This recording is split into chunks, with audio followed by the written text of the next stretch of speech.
What is the power we all want? The control we all crave, and rightfully so? It's freedom. Autonomy, specifically. The ability to self-govern. But freedom is a very general word. What exactly is freedom? Here's Jordan Peterson, his take on freedom. Lay a disciplinary structure on yourself. Get the chaos in check.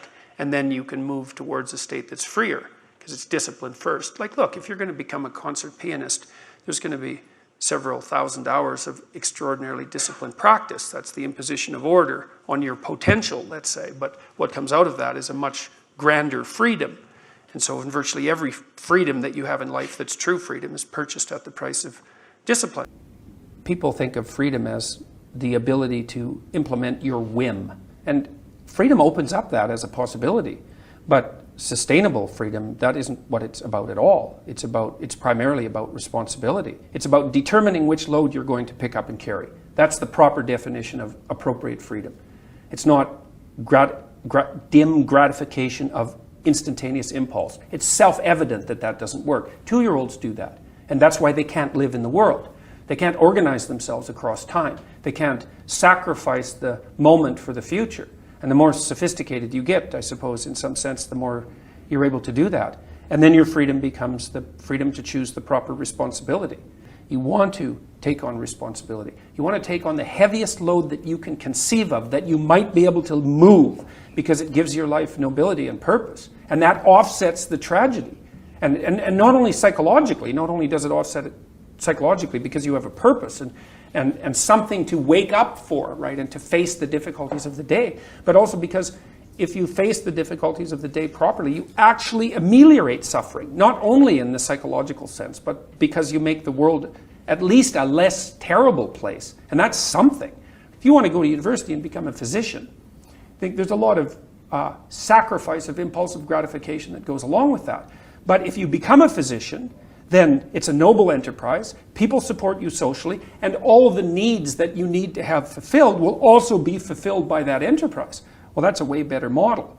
And so it's strange that the maximum freedom comes with the adoption of a discipline and then also the adoption of responsibility. That frees you up and everyone else around you in the long run.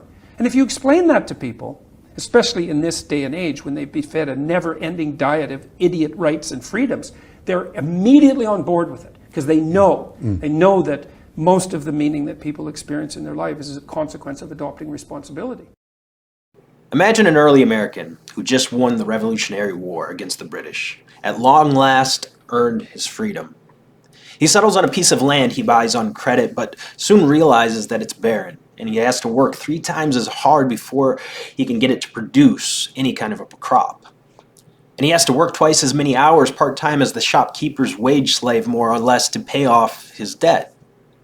He doesn't have the money to repair his log cabin, which leaks when it rains, and has uninsulated cracks in the logs, letting in cold drafts of air.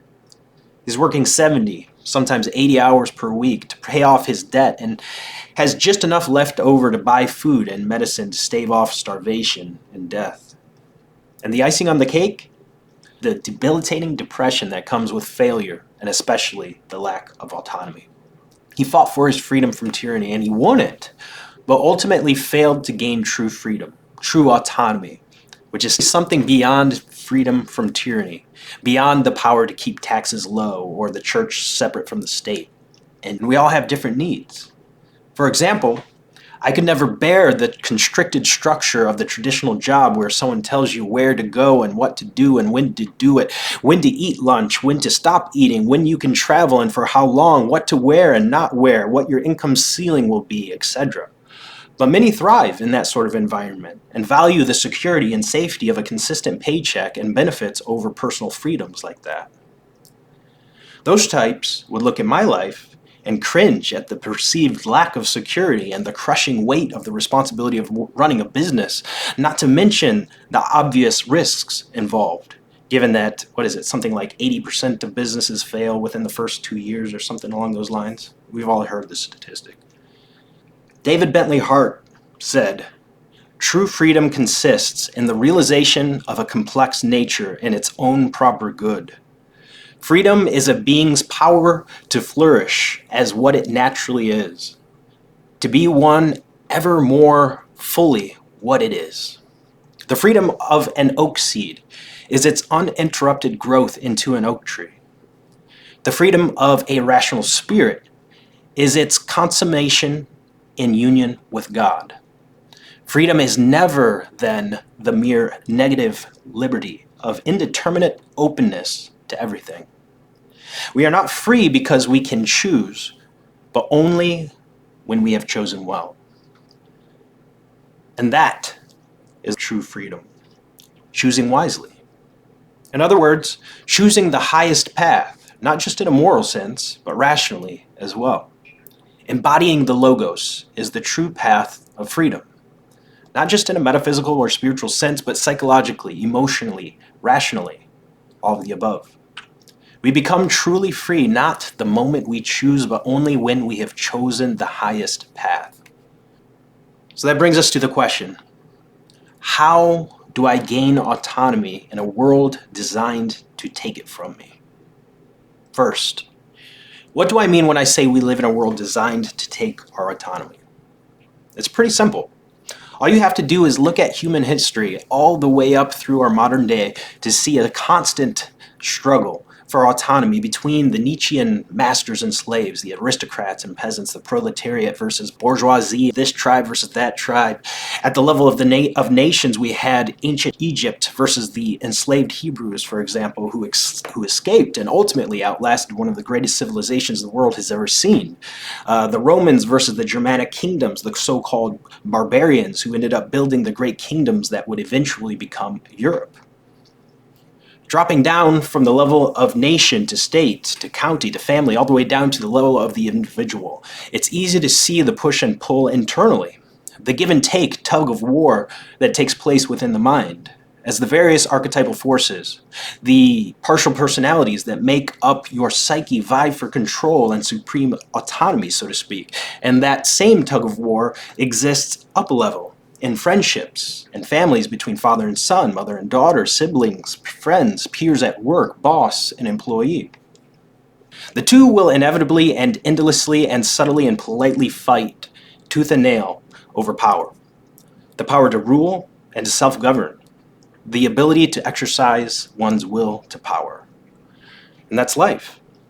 That's how it works, both in the internal battle in your mind of the warrior archetype versus the lover archetype, maybe, or more generally, the masculine versus the feminine, up through to the family, where you might see something like the father and the son butting heads and vying for the power to govern and self-govern, which typically culminates into the son leaving on his own accord to start his own family, or he gets kicked out and forced to. And then, of course, we have the global level of nation versus nation. Humans will always desire and need autonomy. And the only way to gain autonomy is to take control of your own life. Sometimes, oftentimes, most of the time, by taking back control from others and wholeheartedly guarding that autonomy, which holds the keys to your psychological well-being and happiness. Which brings us to the all-important how. How do I gain autonomy? And how do I keep it? It starts with awareness. If you heard me say it once, you've heard me say it twice and probably many times. Where attention goes, action flows, and where action flows, things grow. If you want to grow your autonomy in life, you have to be aware of what forms of autonomy exist in your life and which forms you value most. So the best way to do this is to audit your life. The first step in this awareness process is to ask yourself which types of autonomy you value most. Here are a few types of autonomy to get you started. If you're writing this out, which I strongly advise, give yourself a 1 to 10 rating for each type. And bear in mind, the second part to this process, after the second part to this process, you'll probably be coming back to make some changes, because this is kind of like the projected expenses in your budget. And the next section is the actual expenses, if that makes sense. So here are the types of autonomy. We have individual autonomy, ethical autonomy, artistic autonomy, academic autonomy, cultural autonomy, political autonomy, personal autonomy, fiscal autonomy, and technological autonomy. The best way to determine your level of autonomy is to ask the right questions. Here's a few of the most vital questions to do precisely that. But here's a quick warning. If you don't have enough freedom or autonomy in your life right now, you may have a hard time getting through even this first question, let alone the following. Because facing the truth and even considering for a moment that this could be your fault hurts. I know this from experience. Thankfully, it's been a while since I had to swallow that bitter pill, and thankfully I earned my autonomy over the course of those many years, but the start, as sweet as it is to look back on now, was as bitter as you might imagine. So let's get to it. First and foremost, and I place this at the top of these questions because it deals with the one thing that takes up the vast majority of our lives: your job or your career. How much freedom and autonomy do I have in my career or business? Give yourself a 1 to 10 rating. Do you have a boss? Does that boss micromanage you or give you full autonomy in your work choices? Things like the time you start and end work, how much time you get for your lunch break, when you take your lunch break, how much you can earn, when you can go on vacation, how long you can go on vacation, what you can or can't wear, etc. The point here isn't to compare your level of freedom to an entrepreneur with a remote business or something along those lines, but to gauge the feeling you get when you think about the things you do and don't control. Hone your attention in on those feelings and ask yourself why you feel them. If you heard the list I just read and feel a glowing pride and deep sense of satisfaction, chances are you have the right amount of autonomy in your career or business. If you feel dejected, angry, bitter, sad, it's time to step up your game. Okay. If you're still with me, congratulations. That was probably the worst part. Here's the rest of the questions to ask yourself and rate yourself on.